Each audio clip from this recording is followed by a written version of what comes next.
Hello everyone, welcome to episode 5 of a comprehensive history of the Yu-Gi-Oh! Trading card game.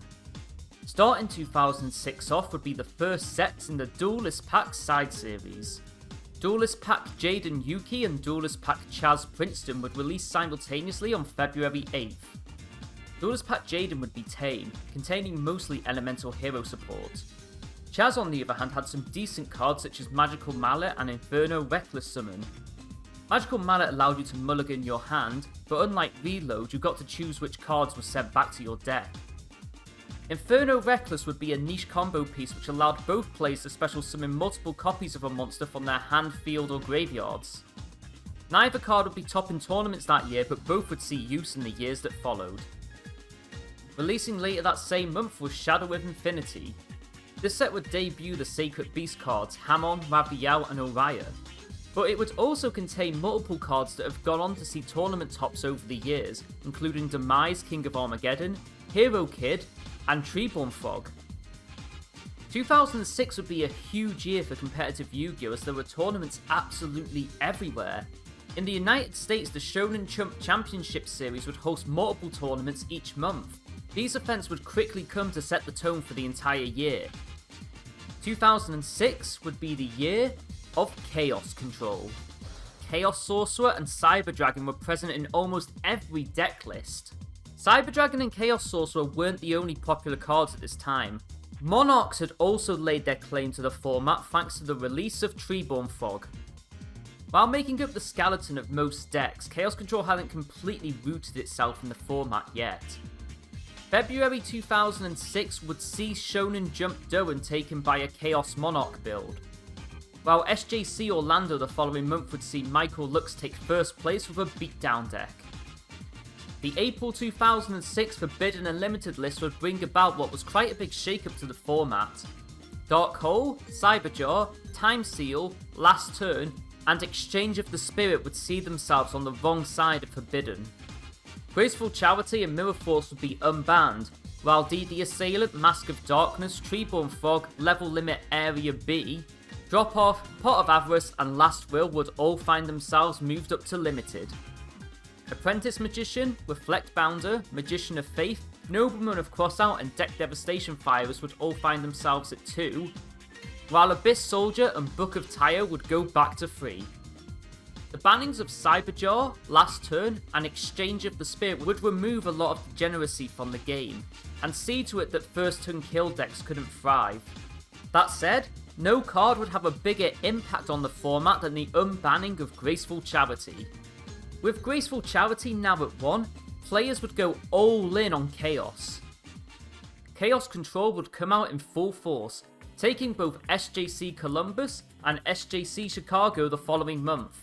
Columbus would be run by Chaos Return, a build that would serve as a blueprint for the rest of the format. Chaos Control would take Shonen Jump Chicago after reducing the number of returns from 3 to 1.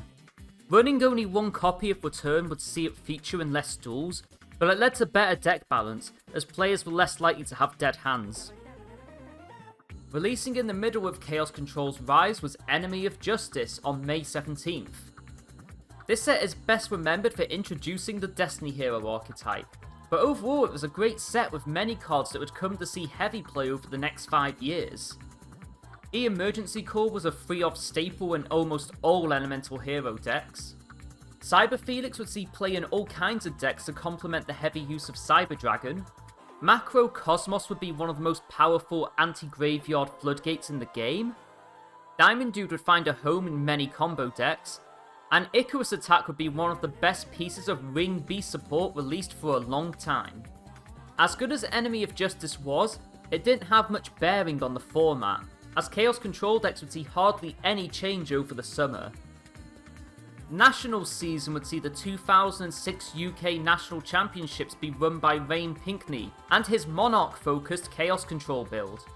More astounding, however, was the result of the 2006 US National Championships, which was run by Austin Coleman, aged 11. That's right, the National Championship for the children's trading card game was run by a child. The 2006 US National Championships are a story in themselves, and you should check out this video by Mega Capital G if you want to know more about it. Despite the national championships, Shonen Jump events would continue to take place over the summer. SJC Atlanta would be run by Sean Long's Treeborn Frog variant, while SJC Denver would see a re-emergence of more aggressive Chaos Return builds. This build in particular went all in on flooding the field with monsters, and using Return as a way to flip the game state when losing.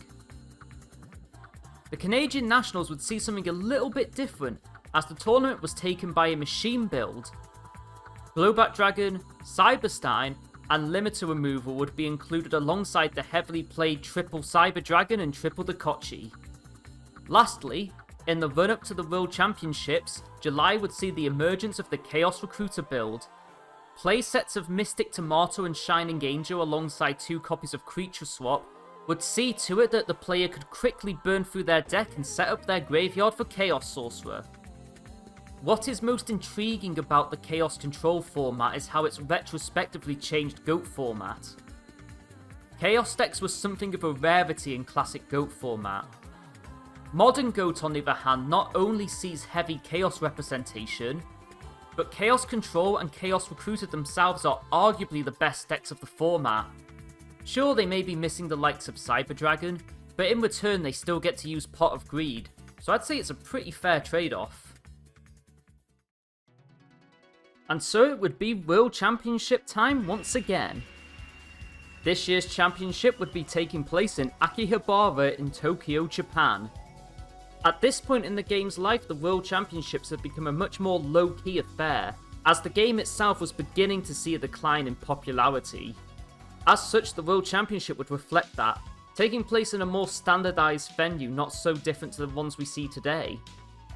This tournament would once again feature the Game Boy Advance World Championship games for what would be the last time. 11-year-old Austin Coleman of US Nationals fame would make an appearance at this tournament.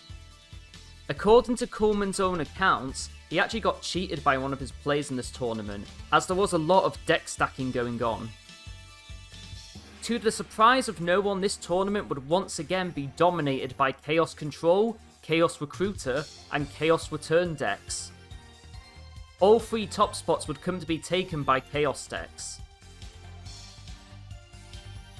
The Japanese players would once again fail to defend home soil, as the tournament would be run by Dario Longo with Italy. Longo would come out swinging with a very aggressive form of Chaos, with the likes of Double Ashura Priest, Mystic Swordsman, Cyberstein, Smashing Ground, and Double Royal Decree. This was a deck clearly focused on clearing out your opponent's boards and inflicting as much damage as possible. With Return from the Different Dimension being such a popular card in 2006, Longo was going all out to counter it. The effect of Ashura Priest to attack all monsters your opponent controls once each means your opponent could no longer block game-ending attacks with Return from the Different Dimension. The deck would also be designed around the mirror match. Double Creature Swap and Double Enemy Controller would be able to turn the games on their head, as you could steal your opponent's Chaos Sorcerers, their Cybersteins, or even the fusion monsters they summoned with Cyberstein. The versatility of cards such as these means that matches could be stolen at a moment's notice.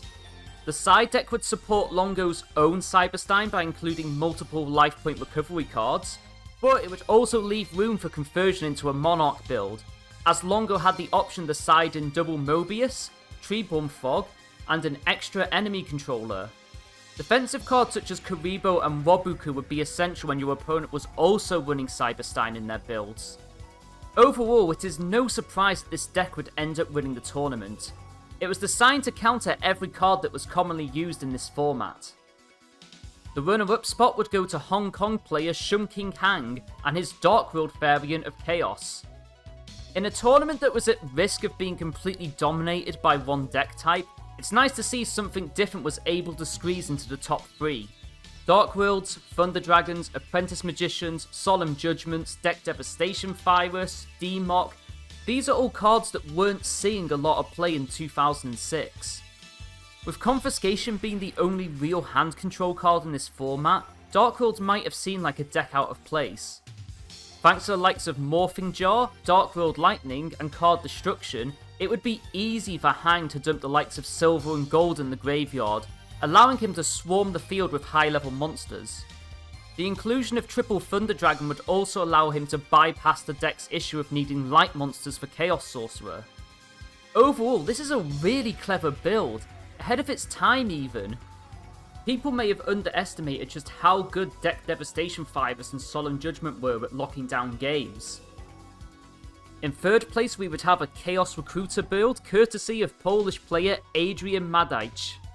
The deck is a fairly good representation of how Chaos Recruiter works. Triple Chaos Sorcerer, triple Cyber Dragon, triple Tomato, triple Shining Angel, triple Reaper, it's all fairly standard. What isn't standard however is the inclusion of one Otohime. I can only assume he was running this because it's a light attribute, but also because Tsukiyomi was limited to 1. Either way, this obscure monster inclusion seemed to work out just fine. In the side deck we can see what was basically a conversion kit for Burn. If I was to take a guess, it's likely that Chaos Sorcerer, Cyber Dragon, Royal Decree, DD Warrior Lady, Breaker, and Cyberstein would be the cards taken out. Without seeing a match report of some kind, there's no way to really know this information, but it's fun to speculate. With the World Championships over and done with, it was now time to once again begin a new series of booster packs. Releasing August 16th, 2006, Power of the Duelist would be the set which would introduce Elemental Hero Neos and the Neo-Spacians. At the time, Power of the Duelist would be a massive boon to one-turn kill decks as the Future Fusion Overload Fusion combo allowed players to end games quickly. Other than those two cards, however, Power of the Duelist would best be described as a set which had its biggest impacts in the years that would come. While all for on release, Neo-Spacian Aquadolphin and Neo-Spacian Dark Panther would eventually see competitive play, just not in the ways people expected. The same rule would apply to Baby Ceresaurus also, which is a bigger staple for dinosaur decks now than it was back then.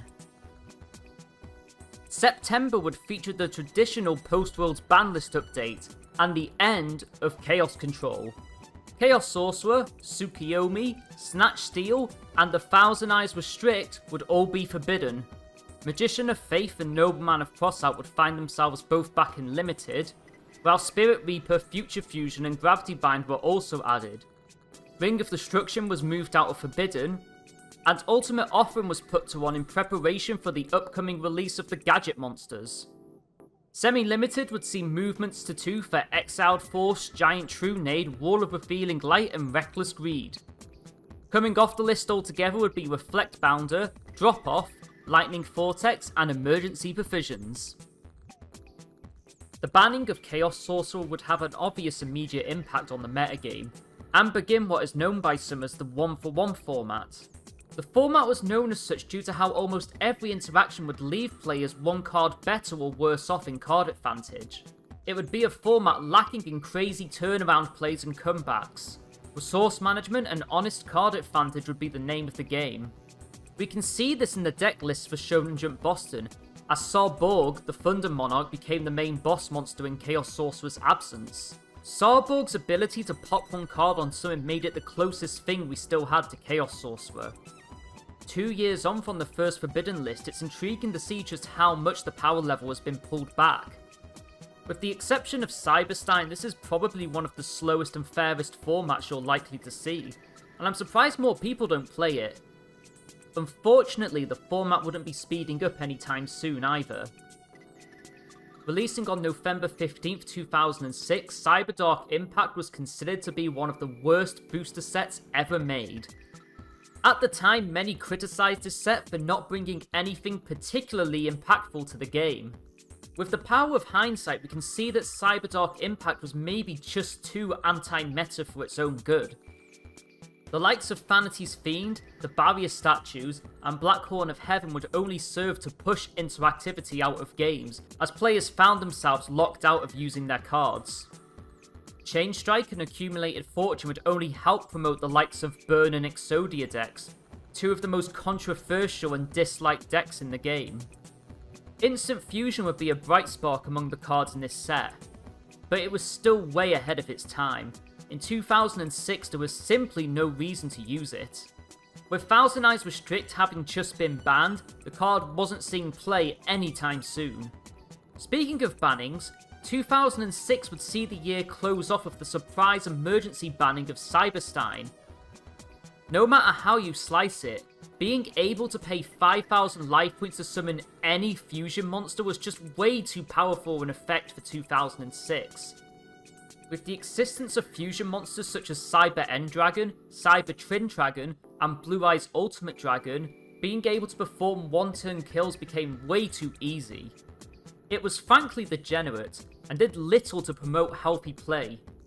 Not only was it a sacky card, but its dark attribute, level, and low stats made it far too easy to turbo out. For the sake of the game, it had to go. Cyberstein, good riddance. And that's it for 2006. I hope you enjoyed this journey, even if 90% of it was just showing off Chaos Control builds. Join us next time, as we examine the year where the power switch got flipped right back up to 11. See ya.